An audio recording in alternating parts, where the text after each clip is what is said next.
భయ్యా సైప్రస్ కంట్రీకి ఎవరైతే ఇంటేక్ వస్తున్నారో వాళ్ళు జాగ్రత్తగా వినండి. ఎందుకంటే ఈ వీడియోలో నేను ఈ కంట్రీకి వచ్చిన తర్వాత ఏ సిమ్ కార్డ్స్ తీసుకుంటే బెస్ట్ అని మీకు చెప్తా. నేను చేసిన చిన్న చిన్న మిస్టేక్స్ మీరు చేయకూడదని ఈ వీడియో చేస్తున్నా.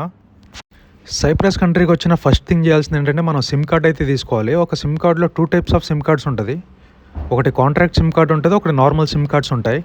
ఈ రెండిట్లో మనం తీసుకోవాల్సింది ఏంటంటే ఫస్ట్ నార్మల్ సిమ్ కార్డ్కి వెళ్ళిపోవాలి. కాంట్రాక్ట్ సిమ్ కార్డ్ కావాలంటే రెంటల్ అగ్రిమెంట్ అయితే ఫినిష్ చేసి ఉండాలి. రెంటల్ అగ్రిమెంట్ ఎలా తీసుకోవాలనేది మనం నెక్స్ట్ వీడియోలో చూద్దాం.